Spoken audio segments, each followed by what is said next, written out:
Hello, my name is Tim Kraus with Cornerstone CPA. We focus on helping nonprofits over $1 million gain trust with their donors. And did you know that fewer in 1 in 5 Americans actually trust a nonprofit?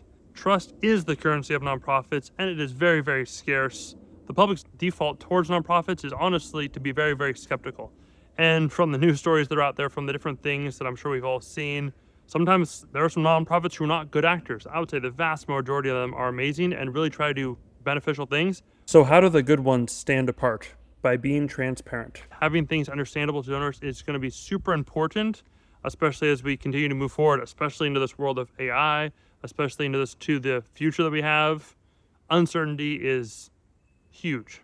There are several sites out there, I'm sure you know them, where nonprofits are evaluated, oftentimes on their financials. And having murky books, having bad categories is really a poor look in front of potential donors, because donors do check 990s and those sites to make sure that they're giving money to actually organizations that do what they say they're going to do.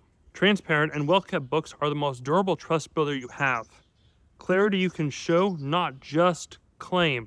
Financials the donors can actually read and believe, which then signals that you are a well-run organization, not only just in your marketing, but actually in your behind the scenes. Because oftentimes the books are one of the last places they get figured out. Not only this, from your donors, transparency actually moves giving. It's one of the very few things that actually does.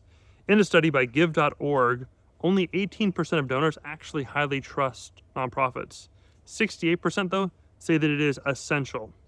Donors examine the executor pay, the program ratio, and your year-over-year consistency before giving.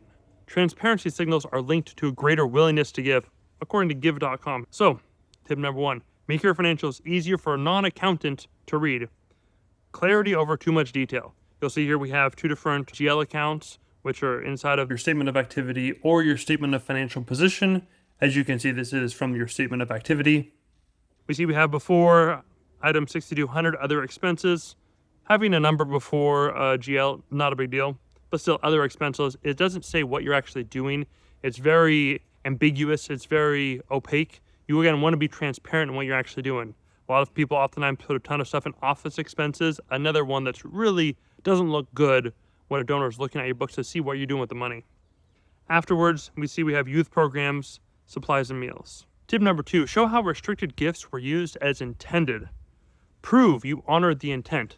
This is incredibly important, especially there is a lot of donors that will first donate $100 to an organization to see what happens. And then if it goes well, if it goes like they're hoping for, then they will donate more and more from that. But don't just discount the small donations that you get. You have no idea which ones are actually going to lead to much larger donors in the future.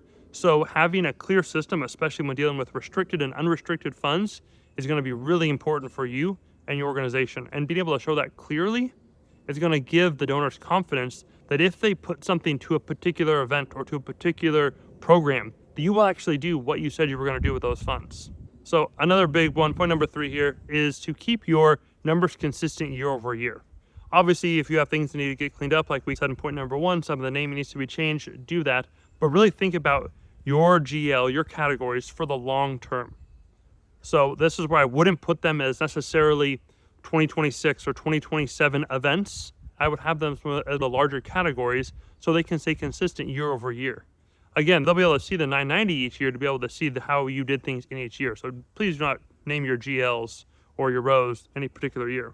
So books that earn trust at a glance. So you could press on our free little checklist here, which is a very simple checklist on things you look at for your books. Or a pretty inexpensive option is actually we could do a books evaluation for you, which is where we simply look under the hood and then write you up a report anywhere from usually 3 to 5 pages on things we recommend that you fix and correct and recommendations to how to make those better. I'm Tim with Cornerstone CPA. Have a good one. Thank you.